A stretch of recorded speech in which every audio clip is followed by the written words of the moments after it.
Kita lagi ada di sebuah puskesmas. Ya, jadi sekarang kita bertemu dengan dokter siapa namanya nih? Bisa diperkenalkan?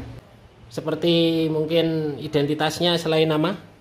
Nah. Ya, saya Dokter Agus, asal Karangasem. Nah, ini dokter dari Bali loh, Wong. Dokter Agus dari Karangasem. Umurnya berapa, Dok? Sekarang, Dok? 24. 24. Jomblo, single? Single. Nah, single. Sementara single ya. Kemarin kan ada 3 topik ya. Topik yang pertama itu tentang lawar plek menggunakan daging mentah. Topik yang kedua, lawar plek menggunakan darah merah segar.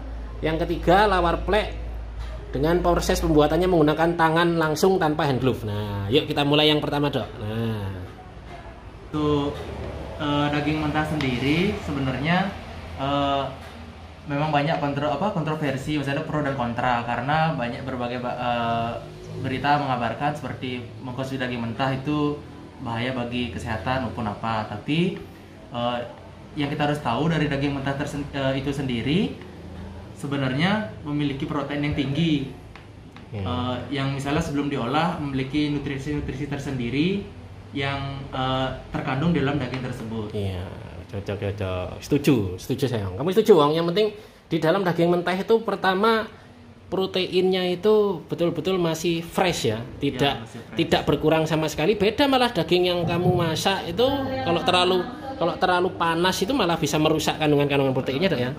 Nah, terus Daging mentah itu sendiri juga sebenarnya kalau sebelum diolah dia memiliki cita rasa maupun tekstur yang berbeda setelah diolah, seperti kekenyalannya maupun kontur-kontur dari daging tersebut. Kalau diolah kan kadang-kadang ada sedikit mengeras atau bagaimana seperti itu. Nah, untuk segmen yang pertama, pembahasan tentang daging mentah tadi ya, ini sekarang saya tambahkan, Om. Jadi kita harus open minded, kita harus punya wawasan yang luas. Jadi bukan di Bali aja, bukan lawar plek aja, itu makanan atau menu-menu yang menggunakan daging olahan langsung dari daging mentah atau daging yang fresh. Jadi di negara lain juga banyak, Wong. Seperti salah satunya contohnya ya paling terkenal kan sushi. Itu ikannya dari ikan segar. Terus kalau di negara kita sendiri ada di mana itu namanya? Ternate. Nah, di Ternate apa namanya? Gohu. Nah, gohu itu juga dengan ikan segar, olahan ikan fresh tanpa diolah, seperti itu. Cuma ditambahin bumbu-bumbu ya mirip lawar-lawar plek gitulah, tapi itu masih pakai ikan yang irisannya kotak-kotak gitu.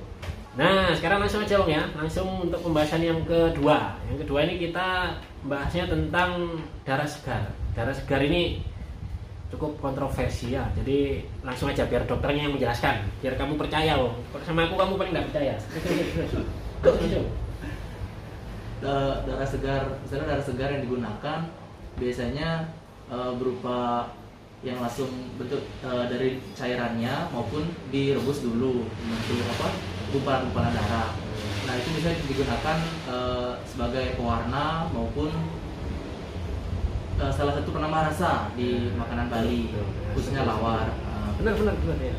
Jadi ya warna merah segar dari lawar itu ya dari darah yang masih fresh seperti itu, yang masih liquid tapi ya biasanya ada yang lawar menggunakan darah yang masih segar, ada yang direbus dulu sebentar, tapi yang pasti ya tetap yang dicari tujuan utamanya itu yaitu warna dan rasa, penambah cita rasanya itu tadi. Selain itu banyak juga sebenarnya negara yang menggunakan darah segar sebagai makanan-makanan khas dari negara tersebut, seperti Amerika, Swedia, Vietnam, Tiongkok, dan yang lainnya. Rasa seperti puding maupun sesuatu bahkan ada pancake darah. Pancake darah di mana itu ya? Negara mana ya? Pancake darah itu dari Swedia. Nah, betul, di Swedia. Jadi ya yang pasti gini, yang pasti diulas lagi ya darah ya, biar nyambung lah. Pertama, darah itu tadi selain digunakan sebagai pewarna, cita rasa, kemudian yang pasti ya ada nutrisinya seperti itu, nutrisi, zat besi, ya macam-macam lah pokoknya. Kalau tentang kesehatan, apakah tidak menularkan penyakit dan sebagainya?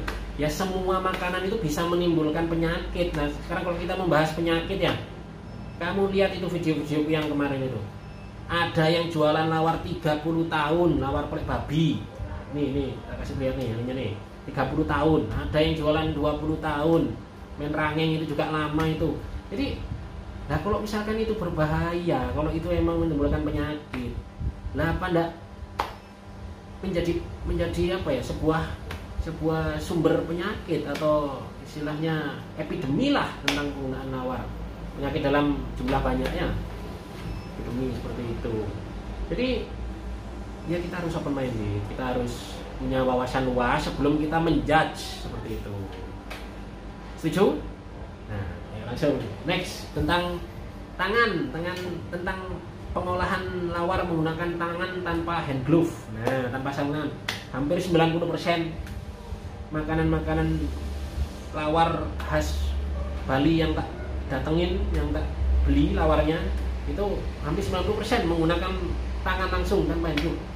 Yang pertama ya, jujur, kalau saya di sana melihat seninya.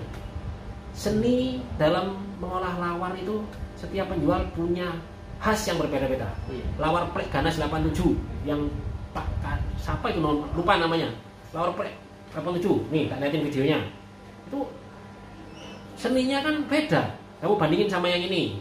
Bu siapa nih? Nih, tak kasih tahu nih. Kamu lihat dulu lah. Kamu lihat dulu seninya mengaduk lawar. Setiap dagang itu beda-beda. Biasanya beda tangan, beda rasa. Nah, itu loh, beda tangan, beda rasa. Itu kuncinya, Wong. Jadi sekarang kalau misalkan pakai hand glove dipakai ibu ini dengan dipakai mungkin karyawannya, ya waktu ngaduk kan ya sama rasanya, rasa hand glove kayak gitu.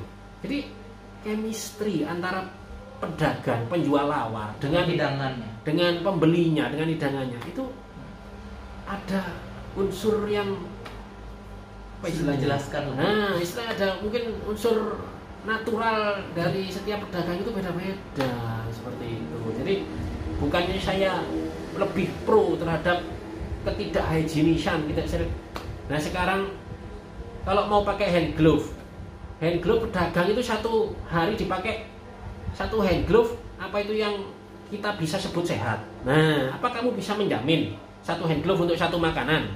Nah, makanya open minded bro, kayak gitu. Pakai hand glove, iya pakai hand glove lah. Kalau hand glove-nya dipakai dari buka jam 8 pagi sampai jam 2 siang, itu apakah higienis? Nah, mending cuci tangan bolak-balik, ya kan? Seperti itu.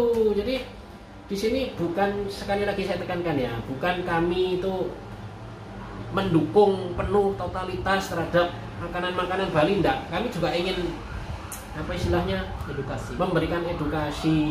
Kami juga ingin memajukan kuliner Bali. Tapi ya saya juga sudah berusaha menampilkan dokter siapa namanya? Nah, Dokter Agus untuk mengajak sharing, diskusi, dan istilahnya memberikan informasi lah yang semoga bermanfaat buat kita semua. Kalau misalkan itu kurang bermanfaat ya kamu cari-cari sendirilah, intinya mana yang bisa kamu percaya, mana yang enggak, istilahnya terserah kamu. Oke, thanks for watching. Jangan lupa saksikan terus kuliner battle.